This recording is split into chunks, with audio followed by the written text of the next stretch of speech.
శ్రీ గురుభ్యో నమ. గురు బ్రహ్మ గురు విష్ణు గురుదేవ మహేశ్వర గురు సాక్షాత్ పరబ్రహ్మ తస్మై శ్రీ గురవే నమ. సదాశివ సమారంభం వ్యాసశంకర మధ్యమామ సుధాచార్య పర్యంతం వందే గురు పరంపరాం. అపార కరుణా సింధు జ్ఞానం శాంతరూపం శ్రీ చంద్రశేఖర గురుం ప్రణమాముదానం. శ్రీ గురుభ్యో నమః. గణాధిపతే నమః. పరలోకం పునర్జన్మలకు సంబంధించిన వాస్తవ సంఘటనల గురించి ఇప్పుడు ఎపిసోడ్ 11 చెప్పుకోవాలి.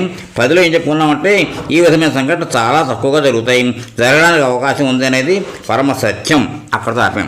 ఇప్పుడు ఇంకొక అంటే ఎపిసోడ్ 11లో చెప్పుకుందాం. ఇదేంటంటే కంజరు మళ్ళీ జన్మించుట. ప్రసిద్ధ విద్వాంసుడు శాస్త్రార్థ మహారథి కావ్యతీర్థ పండిత శ్రీ బిహారీలాల్ శాస్త్రి గారు ఒకసారి నేను నివాసంగా ఉండే పిలుఖువా పట్టణానికి విచ్చేశారు. వారు నామజపం గంగా స్నానం దానం వల్ల వచ్చే పుణ్యమహిమ మొదలగు అంశాల మీద ప్రసంగించారు.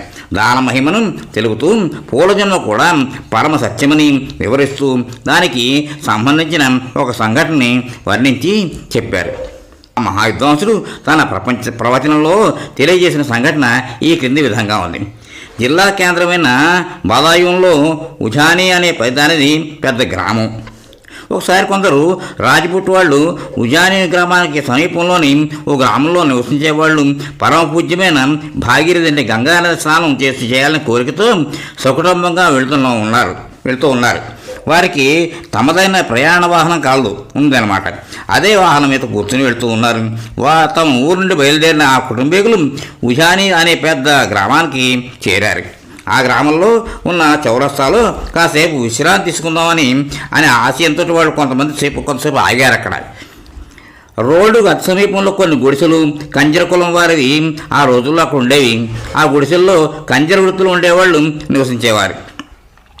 గ్రామ పెద్దలుగా చెప్పబడి ఠాకూరు ఈ వంశ వారి వెంట వారి కుటుంబ సంబంధంగా చిన్న పిల్లవాళ్ళు ఒకడు ఉన్నాడు. అతని వయస్సు అప్పుడు 5 సంవత్సరాలు. ఆ పిల్లవాడు తాముంటున్న కుటుంబ సభ్యులను వదిలేసి ఎదురుగా ఉన్న కంజర్ల గుడిసెలోకి నడుస్తూ వెళ్ళి చేరుకున్నాడు. కంజర్ అంటే ఏమిటి? ఉత్తర హిందూ దేశంలో ఒక తెగవాళ్ళు అనమాట.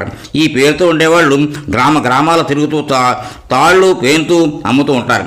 గుడిసెల్లో ఉంటారు. వేసవిలో కిటికీలకు గుమ్మాలకు వట్టివేళ పరదాలను అమ్ముతూ ఉంటారు. ఠాకూర్ అంటే గ్రామ నాయకుడు, శ్రీమంతం గల పెద్ద రైతు, యజమాని. ఈ పేరుతో పిలువబడేవారు ఉత్తర భారతంలో అనేక చోట్ల ఉన్నారు. అయితే నడుస్తూ వెళుతూ ఈ పిల్లలు చేరుకున్నాడు. అక్కడికి వెళ్ళి అతను ఉండే కంజర కులం వారు అందరినీ చూసి వారి మధ్యలో ఉన్న ఒక కంజర స్త్రీని ఆమెకున్న పేరుతో పిలిచేశాడు. తనకు పూర్వపరిచయం కానీ సంబంధం కానీ ఆ పిల్లవంతులు ఏవో తెలుసుకున్న ఆమె తన పేరుతో తననే ఆ బాలకుడు పిలవడం చాలా ఆశ్చర్యానికి లోనైపోయింది. కంజర స్త్రీ ఆ పిల్లవంత ఇలా అంది, ఒరే నువ్వు ఎవరిని పిలుస్తున్నావు? అసలు నువ్వెవరు? ఈ మాట విని ఠాకూర్ పుత్రుడైన ఆ పిల్లవాడు ఈ విధంగా బదులు చెప్పాడు. ఏమమ్మా, నేను నీకు తెలియదా? నీవు నన్ను మర్చిపోయావా? ఈ మాట విని కంజర స్త్రీ ఎలా సమాధానం, ఓ అబ్బాయి, నీవు నాకు తెలియదు. నువ్వెవరు? ఏ ఊళ్ళో నువ్వు నివసిస్తావు? ఠాకూర్ గారు పిల్లాడు ఇలా అన్నాడు, నేను నీకు భర్తను, నీవు నాకు భార్యవు. ఒక చిన్న వయసున్న బాలకు నోటి నుండి ఈ మాటలు రాగలనా? ఈ పిల్లవానికి 4-5 ఏళ్ళ కంటే ఎక్కువ ఉండదు. ఇతని అంత ఆశ్చర్యం. నేను చాలా పెద్ద వయసులో ఉన్న స్త్రీని, మరి ఈ అబ్బాయి నన్ను తన భార్య అంటాడేమిటి? కంజర స్త్రీ ఇలా అంది, రే నువ్వు నాకు భర్త ఎట్లా కాగలుగుతావు? నీవెవరో నాకు అసలే తెలియదు. నా భర్త మళ్ళీ చాలా కాలం దాటిందే. ఇప్పుడు నా భర్త ఎక్కడి నుంచి వచ్చాడు? ఈ విధంగా నీవెందుకు మాట్లాడుతున్నావు? ఈ మాటలకు బదులిస్తూ బాలకుడు ఇలా అన్నాడు, ఏమమ్మా, నీ భర్త మోహన్ సింగ్ కంజర్ అనే పేరుతో ఉండేవాడు. ఇదేనా నీకు తెలియదా? కంజర్ స్త్రీ సమాధానం, నిజమే, నా భర్త పేరు మోహన్ సింగ్ కంజరు అనేది వాస్తవం. కానీ నిజంగా అతను మరణించాడు కదా. ఠాకూర్ గారి అబ్బాయి కుమారుడు ఏమన్నాడంటే, నీకు భర్తగా ఉన్న మోహన్ సింగ్ కంజర్ను నేనే. ఆ అబ్బాయి ఇంకా ఈ విధంగా అన్నాడు, పూర్వజన్మలో నేను నీకు భర్త అయిన మోహన్ సింగ్ కంజర్నే, కానీ ఇప్పుడు అదే నేను ఈ ఠాకూర్ గారి ఇంట్లో జన్మించాను. ఆ బాలకుడు అక్కడ గుడిసెలో అక్కడ చేరి కూర్చున్న కంజర శుక్లస్థలందరినీ గుర్తించేశాడు. అతడు తాను జీవించిన కాలం నాటి అనేక విషయాలను వాస్తవాలను తెలుపుటకు ఆరంభించాడు. కొన్ని రహస్యాలను కూడా అతన్ని ప్రశ్నించినప్పుడు వారు తెలియజేశాడు.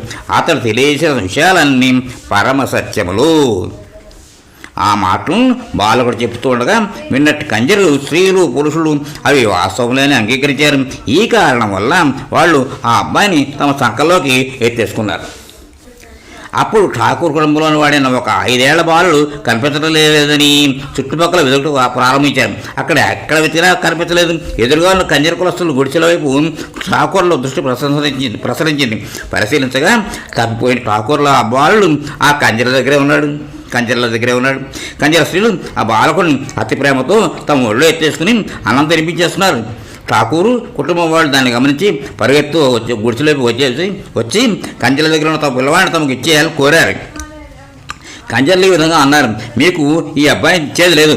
ఇతను మాకు సంబంధించిన మోహన్ సింగ్ కంజరు. ఇతన్ని మీకు ఇవ్వం, మా దగ్గర ఉంచేసుకుంటాం.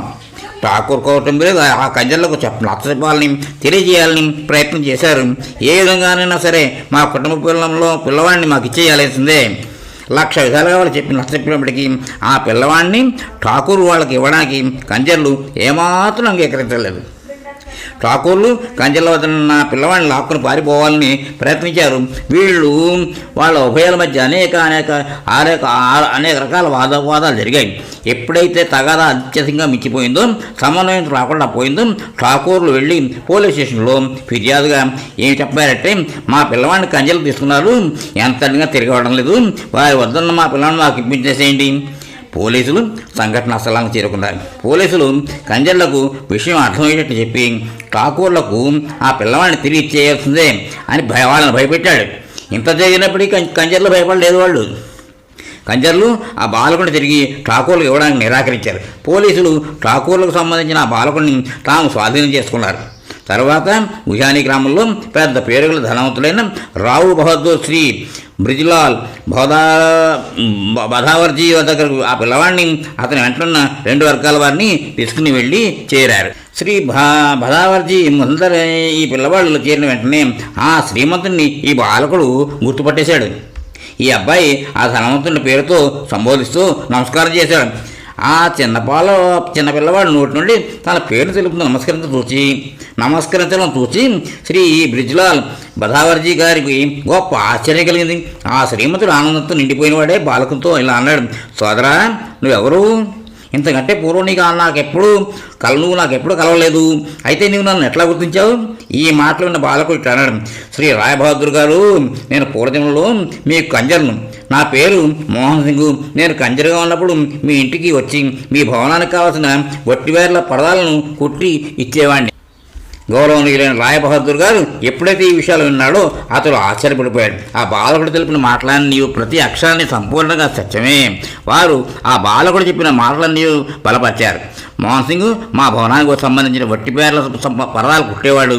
రాయబహదూర్ సాహెబ్ గారు ఆ కంజర్లందరికీ సమన్వయంగా చెప్పి ఒప్పించి ఆ కంజర్ల స్వాధీనంలో ఉన్న బాలకుడిని ఠాకూర్ కుటుంబం వారికి ఇచ్చేటట్లు చేశారు. ఇక్కడితో ఎపిసోడ్కి విరామం ఇద్దాం. తర్వాత కంటిన్యూ చేద్దాం. స్వస్తి.